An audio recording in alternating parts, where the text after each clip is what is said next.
Good evening, everyone. Longer intro than the director expects, because we have to build the drama here. The Marquette Redmen are 4-3. They have an 8-game schedule. With 5 wins, they automatically make the playoffs. It's homecoming in Marquette. Should be a great night. However, they're taking on Negaunee, undefeated at 7-0. The Diamond Jubilee Trophy is on the line. Needless to say, something has to give, or does it? Because Marquette's season is in jeopardy if they don't win. So let's go to Hart Stadium and see how this one would transpire.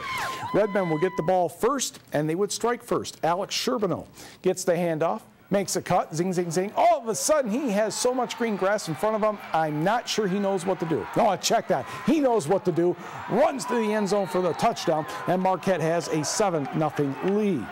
Maize and Blue would respond. Dustin Goupel will take the handoff, and like a lot of Negaunee fullbacks, will just burrow into the end zone, and Negaunee is on the board leading 8-7. Both teams trading punches. Here's Sherbino again, and he gets 6 more. Marquette grabs the lead at 14-8. Negaunee would tie it. Let's move to quarter number 2. Digging into the bag of tricks, the flea flicker. Tanner Uren heaves it downfield, and the catch is made by Tyler LaJoy for the touchdown. And Marquette, though, still, it's tied at 14. Then Negaunee would score on a fumble recovery. However, before the half, Alex Sherbino breaks containment again. Zoom, zoom, zoom, zoom, zoom. Makes a cut around the 10-yard line, gets into the end zone, and Marquette would have the lead at that point at 21-14. And Alex, yeah, we'll let you have a break, but you're going to be needed in the second half. In the second half, Brett Place goes back the other way to Ryan Frazier, and he has a nice convoy of blocking, gets inside the 10, takes that tackle, touchdown, and Marquette back in front. Sherbino, one last time, into the end zone, and Marquette has an 8-point lead, but Negaunee would not be done. The Miners looking downfield, but intercepted in the end zone. David Bashaw, and Marquette hands Negaunee its first loss by the score of 34-26, and the Redmen keep the Diamond Jubilee Trophy. Marquette's in the playoffs. Of course, Negaunee already in the playoffs. Now, let's go to Delta County. A big crowd for homecoming as the Eskimos took on Iron Mountain. Second half, David Fallish is going to get the interception, and he is going to take it down to the 8-yard line. 3rd and goal. Fallish goes to the far side, and he will get into the end zone. The Eskimos have a 28-14 lead. Iron Mountain just could not generate much of offense in the second half, stuffed on a 4th down, and they have to give the ball back to Escanaba. And Escanaba would find pay dirt again to make it 35-14, and Escanaba gets the victory by the count of 42-14. Escanaba still keeping its hopes alive for the playoffs. Iron Mountain needs to defeat Norway next week, and then hope 5-4 will be enough for the Mountaineers. Meanwhile, at Ishpeming, the Hematites are taking on Newberry. That is the walking boot of Alex Briones. He played last week against Negaunee, was held out tonight. And we will pick it up with a fake punt, and that was good enough for a first down, as Dustin, I forgot his last name here, but he got the first down. However, it would be Funk Mitch Lauren on the sack, and that would end the Newberry drive at that point. So Eric Kostriva picks off a pass, and he will get it down to the Newberry 33. Newberry's defense played well in the first half, stuffed them on 4th down, but deep in the territory, had to punt. And Tyrus Milamaki will make the catch, and he will go around one defender, and then through a few, then over one, and that's good for a 33-yard touchdown.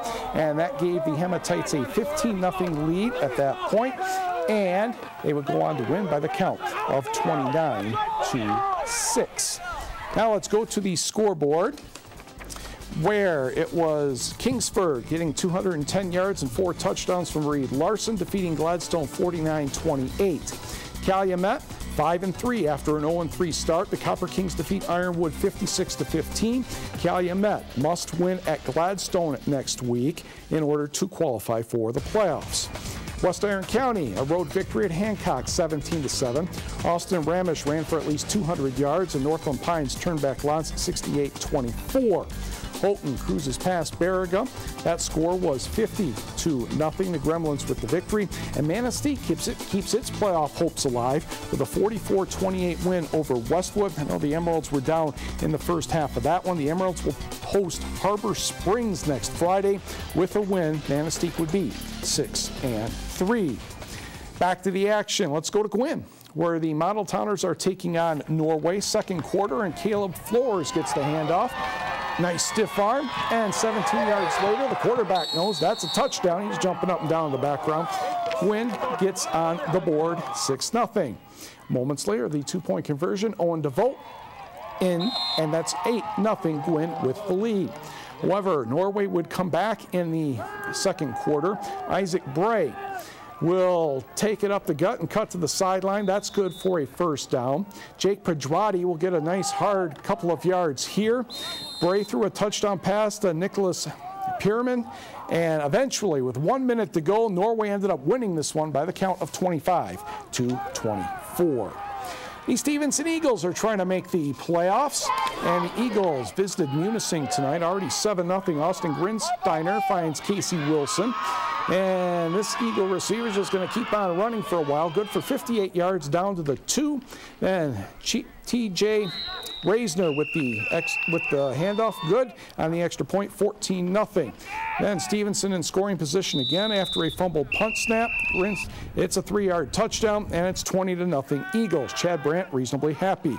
Munising gets a nice drive. Noah Ackerman to Alex Hill, nice catch on the fade, a 31-yard touchdown. However, that was Munising's only score, and Stevenson scored a lot more. Eagles won 49-6, and Stevenson also now in the playoffs.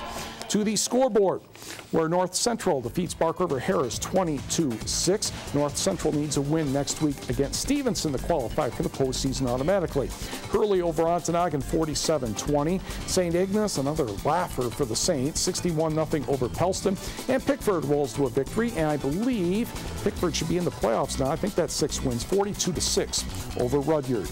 8-man football, Rapid River against Mid-Penn. That's one of the better rivalries in 8-man football. And Jake Pearson of Rapid River takes the ball and will break a tackle right at the goal line. Gets in for 10 yards, 8-0 Rockets. Wolverines respond. Brett Brandstrom will go up. He picked up the ball earlier, and he's going to keep stiff-arming people. And he gets into the end zone from 30 yards. And the Wolverines run the board. Second quarter, here's Brandstrom again to Evan Winkelbauer.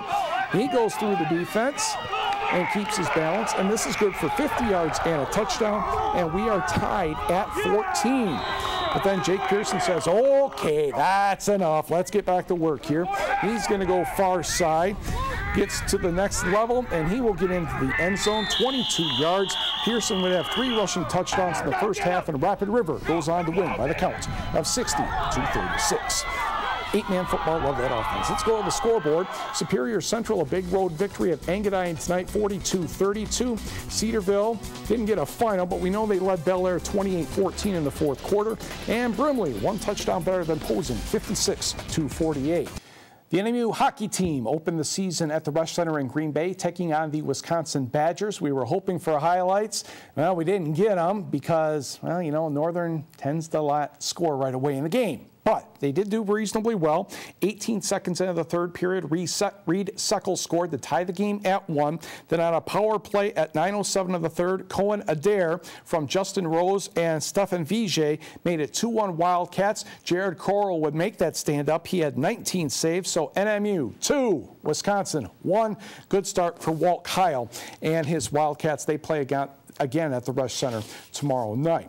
2 other hockey scores to mention in the college ranks. Michigan State gets thumped by Minnesota 5-1. Of course, Minnesota projected to win the WCHA. And Michigan defeated RIT 7-2. Let's go to cross country. The UP Championships today took place at the NMU Golf Course in Chocolate Township. And as you can see, the girls are out in a pack. And yes, it looks like NMU has most of them. And that would prove to be true. Junior Mandy Dye would end up winning the race in 14 minutes 45 seconds. She was followed by Larissa Hallinan and Megan Edick and Mary Kate Sorelli and Mallory Salea. Needless to say, NMU won the women's portion of the meet. On the men's side, NMU does not have a men's team, so it was Michigan Tech against everybody else, and Matt Dugan would win the collegiate portion of the race. They ran 8 kilometers, 26 minutes and 57 seconds. Alec Bolthouse was second, and Michigan Tech, a very successful day. The GLIAC cross-country meet is next Saturday, and that's hosted by Northwood. To the scoreboard, women's soccer, Katie Boardman and Dana Kasem with goals for Michigan Tech, 2-0 over Ashland. They stay in lead in the conference. Ohio Dominican blanks NMU 2-0. GLIAC women's tennis, Saginaw Valley edges Michigan Tech. That count was 5-4.